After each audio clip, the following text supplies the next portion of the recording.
It's for real.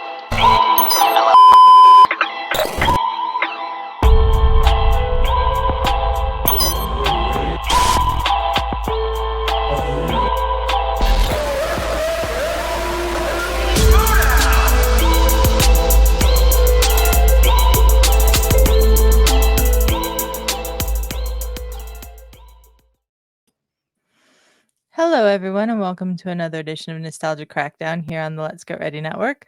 I'm Adelia. That's my buddy Josh. We're here to talk about the Schmoedown, even though it's been almost 2 years since the Schmoedown ended. Jeez, time flies. I know. It's crazy that it's been that long. But we still love the show. I was rewatching a match earlier today. And we're here this month to talk about perhaps one of the most influential storylines on the Schmoedown, and that is the whole corruption angle of season 5. Josh, how you doing tonight? Doing good. It's been quite a month, but I'm always excited to talk Schmoedown. And before we even start, I do have a question for you, Adelia, because I think this is a good way to leap into the topic in a way. I think this is the greatest Schmoedown storyline of all time. Do you believe so as well? Yeah, if you were to ask me to name off Schmoedown storylines, this is the first one I'd tell anybody about. Absolutely. And as we go through this topic, it's going to be exciting to go through the lead up, the favorite moments during, and then the impact of the storyline. Yeah, and we can also talk about how parts of the storyline make absolutely no sense. Absolutely. Before we get into it, we are going to not touch on the Anarchy tournament this month. We're going to do an episode entirely dedicated to that tournament next month. So if you're wondering where the Anarchy discussion is of this show, it's next month. So. It's such a big topic. We want to give it justice and have it be almost this is a part 2 in a way, because there's just so much to talk about in the Anarchy tournament that we're trying to give it the justice it deserves as its own episode. Absolutely. So, Josh, how about we start with talking about Mike Kalinowski and where he was at before this storyline started? Absolutely. I think it's interesting because it's very interesting to remember the beginning of Kalinowski's Schmoedown career, if you think about it, because where did he end up, even after the storyline as Schmoedown ended? Considered one of the greatest players of all time in the argument for the GOAT debate. Triple threat, someone who improved his game and was basically, when you talk about the players who are the most influential in the storyline, you could argue Kalinowski's up there number 1, around with Roca, with Dagnino, with Rachel Cushing and Clark Wolf. Like his but before this corruption storyline, he had his first match against Drew McReaney in singles. He lost. He was a very promising IG player, but he had a losing record in IG. And in teams, that was where he had the most success with DC Movie News. And I remember DC Movie News; they were a good team, but it never felt like they were a title contender, specifically because it didn't feel like at the time Kalinowski was a title contender in any way. And he had some runs. He had a great run in the singles run. He had some memorable wins with DC Movie News, but just as a fan who's watching it, and I come from the sports angle, I love sports. It's like sometimes you watch a young ascending player in some ways, and you think, I think this guy's going to be good. I don't think he's ever going to win a championship, or I don't think he will be the best player to ever win a championship on his team. Obviously, turns out I thought that, and the people who also might have thought that were wrong, because Kalinowski ending up being the GOAT. But at the beginning, before corruption, you would have never thought that would be the case. And that's just his playing career. When we're talking about his character, he was a great face, but he was I wouldn't say he was a super memorable face. I don't know if you're talking about like greatest faces of all time. I wouldn't put Kalinowski up there in that moment at all. What are your thoughts about that? Yeah, if you recall, Kalinowski prior to corruption had the nickname Wonder Bread. Mm-hmm. And like, you don't want that nickname ever. I liked Kalinowski, but he wasn't like one of my favorite players. I thought he was very good at the game. And I thought that he had a chance to maybe make a run for a belt one day. but I never knew what Kalinowski could truly be until he did this whole corruption storyline, and his character got way more interesting, and that started to reflect in the gameplay. And part of the storyline pairing him up with Chance Ellison, I think, was a huge boost for him as far as like getting better at the game, because Chance was very good at the game as well. Absolutely. And before we get into the corruption storyline in itself, I think the one match we have to cover before the corruption storyline that is extremely influential is the triple threat, is a three-way. It's JTE, Mike Kalinowski, Rachel Cushing. That was a three-way for a number one contender match. Those were like the three players that did very well in the previous tournament. And it Mhm. was a turning point in Kalinowski's career because he might there's a couple matches he might view as his worst match. But if you're talking statistically, this is probably Kalinowski's worst match. Yeah. He gets I don't want to say embarrassed, but like he puts up a very low scoring performance, and in the match is almost immediately JTE versus Cushing. Yeah. Um, I remember that match and just being like surprised how in that particular match Kalinowski looked really out of his depth. And I didn't ever see that from him before. Um, but if that was the catalyst that led to the heel turn and everything we got, I think that Mike probably looks back on that match as a turning point. And you have to view it that way. I mean, Kalinowski completely changes who he is in the months that followed that match, and he got much better at the game as well as all the character work. Absolutely. So heading on, let's talk about the corruption storyline. This is basically Mike Kalinowski's heel turn, and he's put at the spotlight of the season, basically this entire season. And I want to quickly touch on part of the reason this storyline came up was because Mike Kalinowski was doing, I think, a YouTube show, a Schmoedown YouTube show, I believe, and I in think this it was the Schmoedown All the Belts podcast. Yeah, that sounds right. And there was a segment where they wanted to see what Mike would sound like as a heel. So Mike does his Mhm. heel kind of I'm trying to remember the name for it, heel Promo. promo. Yes, a heel promo. Christian heals that he hears that heel promo. He's like, I gotta make you heel. So the funny thing is, the last moment of Mike Kalinowski being a face was his number one contender match against Clark Wolf. And the way that match would have gone, and is that, and this is a great what if Mike Kalinowski wins, his whole faction's going to go heel. But if he lost and he did end up losing, he's going to turn on his faction for not being there, and he's going to become the heel himself, basically. That was two Yeah, ways to go. and a lot of people I think don't remember that DC Movie News was part of a faction. They were the League with Roxy and Johnny LaQuasto. And I didn't really remember that until I revisited the cutscenes from season 5 in preparation of the show. I was like, "Oh yeah, there were other people involved in that collapse of DC Movie News than just Kalinowski and Gertler." Yeah, I mean, I'm going to be honest. I was watching this Schmoedown consistently at that point. I had no idea where they were a faction until that match because I don't Yeah, remember any of them in the promos, or it's like I I truly could remember not. Roxy being around there, I I, but I don't did possibly I felt like they showed up so inconsistently, which also they played did. greatly into the storyline. So the fact that it's Yeah. like, hey, you're not showing up, you're only showing up for half the matches here. And like what's great about the Kanowski heel turn is you do completely understand it.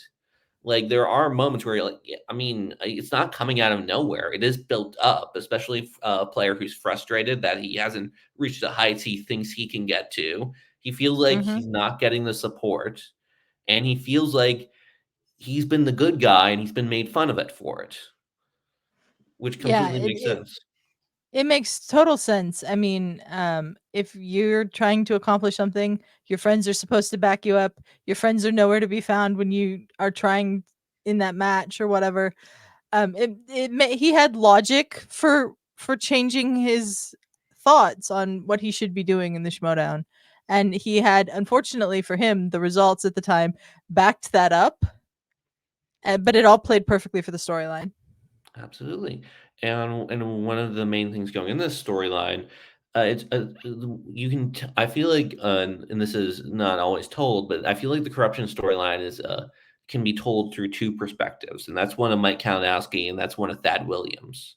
Because Hmm. Thad Williams is just as big as a part of the storyline as Mike Kalinowski in some moments, because he's basically the guy for Mike to gain power in a way. He blackmails Thad, and by blackmailing Thad, he basically he's basically the commissioner in a way. Yeah. So he has so much power, and one of the first things he has Thad do is do the IG tournament. Which, by the Yes. way, also makes sense. He loves IG, and he's like, "Hey, IG has not gone in love. I'm going to change that." So even his heel turn, you can be like, "Well, yeah, it's weird. IG doesn't have a tournament in it, and it'll be great for the IG league." And we that IG tournament is absolutely fantastic for the IG division. You could make the argument, just like last month we talked about the Star Wars tournament and how that expanded the Star Wars division and made people excited for Star Wars. That IG tournament made everyone excited for IG. Yeah, that IG tournament was really a turning point, of the importance of the IG division in within the Schmoedown, I feel like. Because it finally was put on par with singles and teams as far as getting a tournament. Now, it wasn't called the Ultimate Schmoedown Tournament that first time. It was just called the Inner Geekdom Tournament. But, the tournaments are so important to Schmoedown because that's how Schmoedown started, was the tournaments in season 1 and season 2. And for IG to finally get a tournament, and then, like we talked about last month, for Star Wars to finally get a tournament, it really put some legitimacy into those divisions that I think they were lacking prior to that. Absolutely. I mean, we can go on and on about the importance of tournaments within the Schmoedown. I think the natural conclusion of the Schmoedown in some ways, and the title matches help alleviate this in a way and make the regular season important. But what you'll notice is a lot of sports that depend on tournaments, that depend on playoffs. What ends up happening is that the tournaments are the only thing that matters, because the tournaments is where you can get the most glory. That's where you can make the most memorable run and make your guaranteed matches, and you get a lot of string of wins. Well, it stopped the Schmoedown from making the tournaments the only thing that mattered. And this is just an interesting thought that came from the birth of the IG tournament, is because of the other title matches, there was still glory to be had, and regular season matches still mattered, even if they were non-tournament matches. But tournaments are so inherently important to all of sports, and they give such an important dynamic and fun dynamic both for the competitors and the fans, that like having an IG tournament in there absolutely to grow the division was absolutely amazing and a no-brainer. But it was also a very heel move. And I remember during that tournament, there's a lot of moments where it's like, oh, here's the bracket. Oh, Mike Kalinowski wants the bracket changed, so he's going to change the bracket. Actually, the bracket's Yeah. not being revealed. Actually, I don't think the bracket was ever revealed in a The way. bracket was never revealed. Yeah. It's Um, like, I think there was a report that's like, "Oh, I think it's supposed to be this," and then it got changed, and but it would, which is also an interesting way to have a tournament in a way where it's like, "Yeah, we're gonna have a tournament, and it's going to be a bracket of best of 8, and you don't know who you're facing." Like, I don't think we've yeah. seen a lot of that. I don't think we've seen that again in the Schmoedown because everything's so No, I scheduled don't. usually. Yeah, I think everything after that had a definite bracket to it. And of course, the Inner Geekdom tournament had a match that we've talked about on this show before, one of the greatest matches of all time between Rachel Cushing and Mara Konopik, which wasn't supposed to be the match according to Thad, but Kalinowski changed it so it was Rachel versus Mara. Yeah. I mean, and that tournament also gave us, like, if Kalinowski was the villain, he gave us 2 people to root for to try and beat Mike. Mhm. And no matter who won that Rachel and Mara match, in the end, a lot of people were all on the same side, which was like, all right, whoever wins this better beat Kalinowski. And Mara ends up doing it in the end. Yeah. Just I really enjoyed that portion of the storyline, because Kalinowski engineered his own downfall in a way in that tournament by not having those matches go the way they were originally supposed to go. Absolutely. I mean, it's one of those things where I remember specifically during this tournament, Kalinowski had all the pressure because the storyline's all on him. He's basically Mhm. pushed into the spotlight, and he's at a point where it's like, well, if you lose, how do we take you seriously as a villain? And he did enough where even though he didn't win it in the end, he didn't win the tournament. he won every match before then convincingly, and to a point where it's like, oh wait, have to take this guy seriously. I think what happened, and I'm going to relate this to a competitor I kind of rooted for, but he never got the wins to back up the storyline push, was Brandon Hanna. Kalinowski could have Yeah. easily become Brandon Hanna, where it's like he's getting this big push on the storyline, and he's going to be maybe the next heel, but he has a huge loss in the middle of the tournament instead of at the end. And that could change everything when you're put in this position where it's like, okay, the storyline's all around you. We are writing literally that you are blackmailing the commissioner. Everything is centered around you. If you continue that losing streak that he already was on, we can't justify maybe not putting you in these matches, but taking you seriously as a villain. And what made this storyline so magical was as soon as this storyline started, Kalinowski changed and started winning more matches. Yeah, and that really helped because this would not have worked if Kalinowski had not done as well as he did in the Intergeekdom tournament, had not done well with Chance in Anarchy. It just wouldn't have worked at all. They would Absolutely. have had to pivot away from it, and we would have missed out on so many great moments. Absolutely, absolutely. So do you want to talk about like any favorite moments of the storyline? Like, is there any a specific moment that you remember that you're like, this is what defined the corruption storyline for me? I mean, what defined the corruption storyline for me, in the end was how by the end, it made little to no sense to keep going. Um, like, we never found out why Kalinowski was blackmailing Thad. We Well, assumed we assumed what he had given him in the envelope mhm. was the contract that said Yeah. that Christian was actually supposed to be commissioner, but we never found out how Kalinowski had that. There's this lawyer that gets introduced towards the end. I still don't know where he came from. We never saw him again after this. The fact that I enjoyed it so much when it made such little sense from that regard, um, tells me it was a good storyline. Yeah, and it was this whole thing that Kalinowski was actually secretly working for Christian in a way, which if I Yeah. could change one thing about the storyline, I would just be like, because like Christian tried to tie it into the manager bowl that way and be like, well, Mhm. actually, Kalinowski was working for this lawyer that was working for me, you see. And Kalinowski, you thought you were trying to screw me, but actually, you were working for me, and I was 3 steps ahead of you. And like, I'll be Yeah, honest, like that, we didn't it need didn't to work do for me. that, but Yeah. we could have just been like, actually, you Thad ripped up the envelope. Well, there was a copy sent to my desk because you lost or something, and you don't have to say. You could be like, yeah, this was Mike. Mike was playing the strings all along. I think that works better than Christian Yeah, ultimately being behind it than Mike. And I yeah. think the way you can have that one up on Mike if you want to is be like, because at the moment, I believe that happens to Spectacular when Mike is about to play Mara for the belt. Mhm. You could be like, well, Mike, you haven't won a belt yet.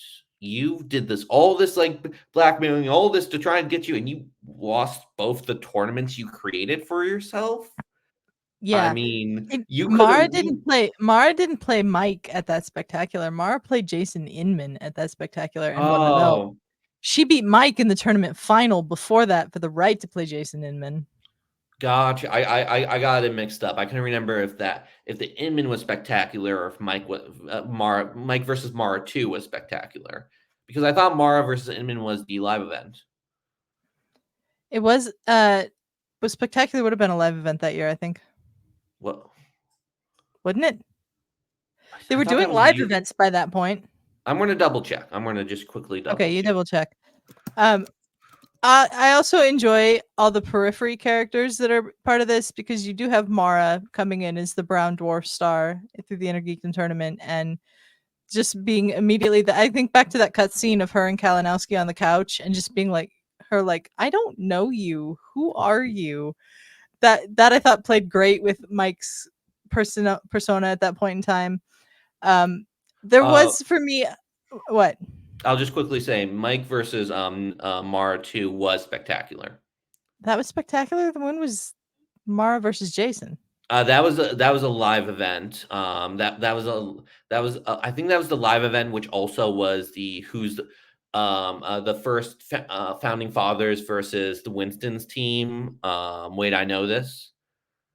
Okay, I'll I have double my timeline way mixed up then. If that was I think what happens because the Intergeekdom tournament is so early in the season, and so yeah, they're about to start the yeah. teams tournament, and so on. I'm going to double check that, but sorry, keep going. Um, I don't remember what I was saying, but oh yeah, Mara. Yes, it was Mara's what I part in all noticed. of this was great. Okay, Mara's part in all of this was great. The thing that I would criticize about this is that once Mike broke away from Gertler and Roxy and Laquasto, there's very little interaction between them, and we got one cut scene between Laquasto and Kalinowski right after he broke away from them, but I don't remember too many others. I And think like the next that time should we have been see something that Gertler, can yeah, that next time we see Gertler, I think he's in the FCL. yes, I believe that's correct. I mean, Yeah, which which is man, that's crazy. But like, that is crazy. I just think that if they had continued that through this, like them trying to like figure out and maybe stop whatever Mike is doing throughout the season, that would have been really interesting aspect of all of this, but it was still so great without it. absolutely, and I think like it was such an interesting storyline in a way because it was so Kalinowski focused, and we didn't even follow the people Kalinowski spurned in a way. Like we get Roxy with the odd couple later in the Anarchy tournament, which we'll go over. So that's kind of Roxy reintroducing herself as the person Kalinowski spurred. We get a little Johnny Le, Laquasto. LaQuasto scene. And Gertler just kind of disappears, which kind of made sense for his character because he was like the silent, like wouldn't speak character basically. So Yeah, the silent uh, assassin. silent assassin. So having him silently disappear was actually kind of weirdly fitting given his character. But yeah, I mean, I'll also say my favorite or my most of my favorite moments is just Mike interacting with Thad. I felt like those two had Oh really yeah. good chemistry in those scenes.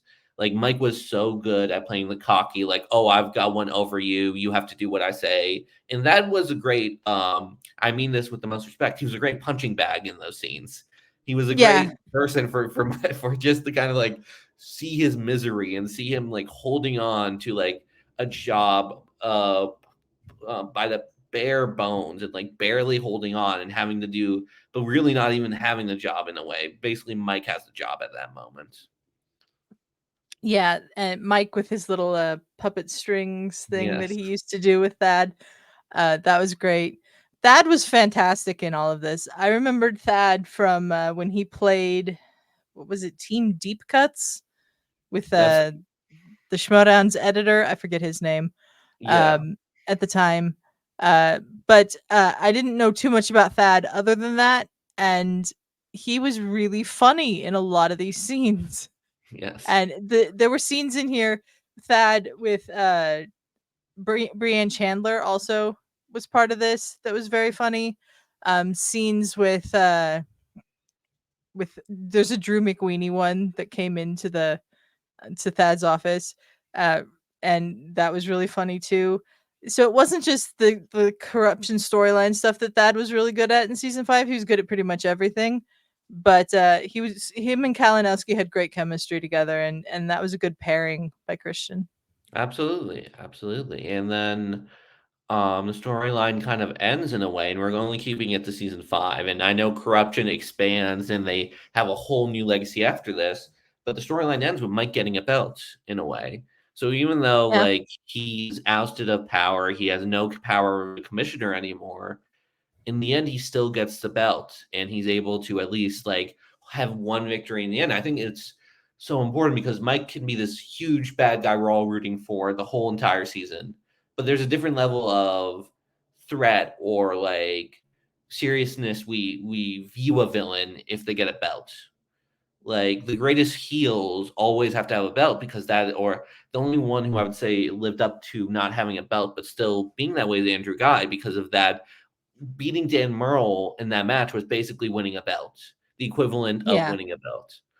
So, but and then beating Mark Riley also after beating Dan Murrow, but that just I truly believe that winning at the belt it was so important to beat Mar in that moment, and it launched the rise of Corruption in the following season, because Corruption, you could first off, the Corruption faction is arguably the most memorable faction between them and the Lions. They're the most like I remember Yeah. rooting against in moments, and they're the most successful, like both the Lions Den and Corruption. And that's launched from like winning that belt in a way. And the success only gets greater and greater and greater each season for Corruption. Yeah, absolutely. This was just a starting point for Corruption, and well, I don't think season 6 was necessarily the best storyline wise for Corruption.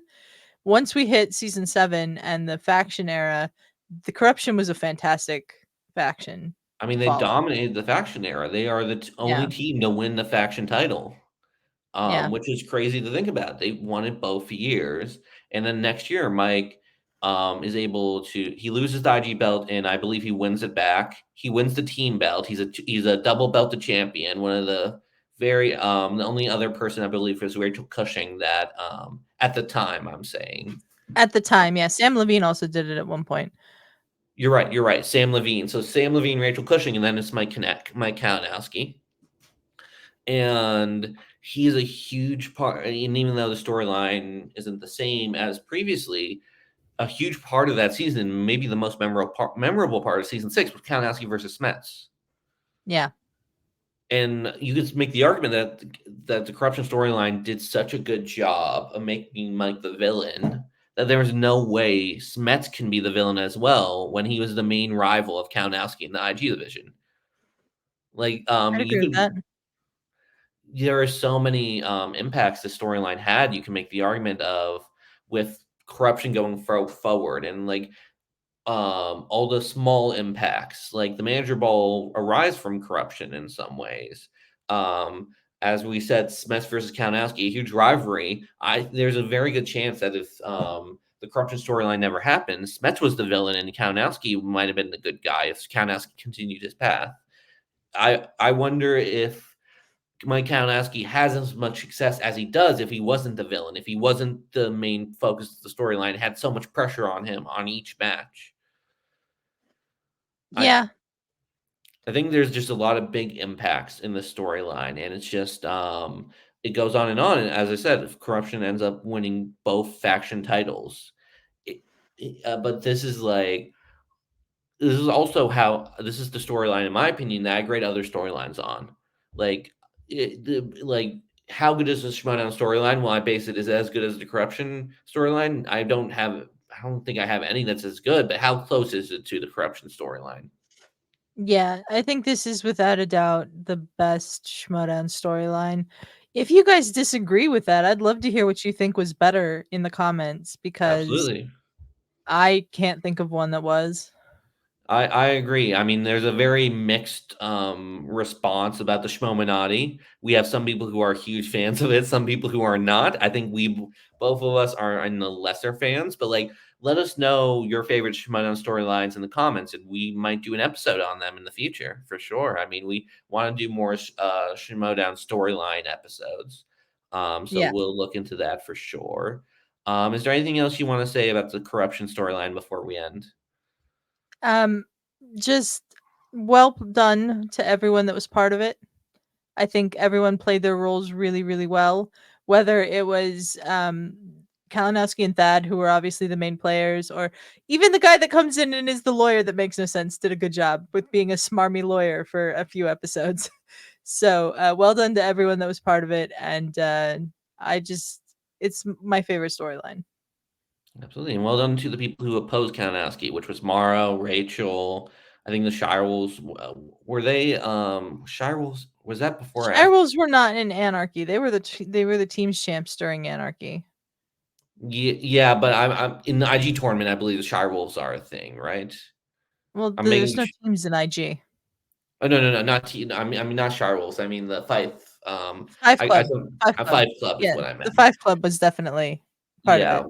yeah. We had So one of the things that I was reminded of today is that Kalinowski is the one that made Thad say Sam Witwer had to be stripped of the belt when he couldn't come to Collision and defend it because he got a job doing something really cool, and then uh, they were gonna just give the belt to Alex Damon, and they were like, Alex was like, "No, that was all because of Kalinowski." I had forgotten that.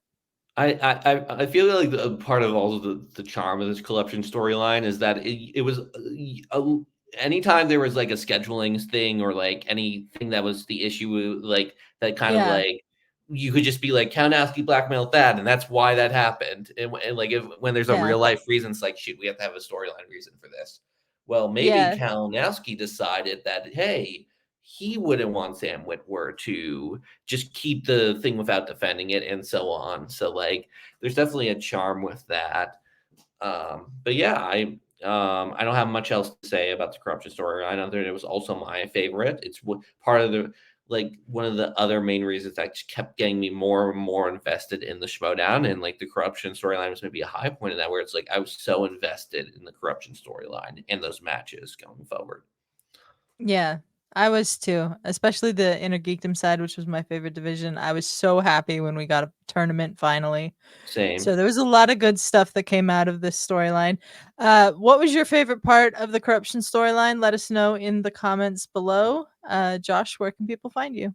They can find me here on LGR. I appear on the Nostalgia Crackdown once a month. Supporting me is just supporting LGR. They got a great Patreon. $1 a month gets you into the Discord. I highly recommend it. It's a great place. And just any way you can support LGR is I appreciate it because they're a great community and I highly recommend it. Yeah, and you guys can find me on Twitter at Adelia Chambo. You can find me on this channel doing Rewatchers Council every Thursday, 3 p.m. Pacific with Snark and sometimes Ferris and sometimes other guests. And you can find me on the Highlights channel every Tuesday, 3 p.m. Pacific, doing Starting 11 with Snark, our English Premier League rewatch recap show. I should mention Rewatchers Council is our Buffy the Vampire Slayer rewatch show. Both are a lot of fun. Do check them out. And until next time, you guys, we are out of here. It's for real.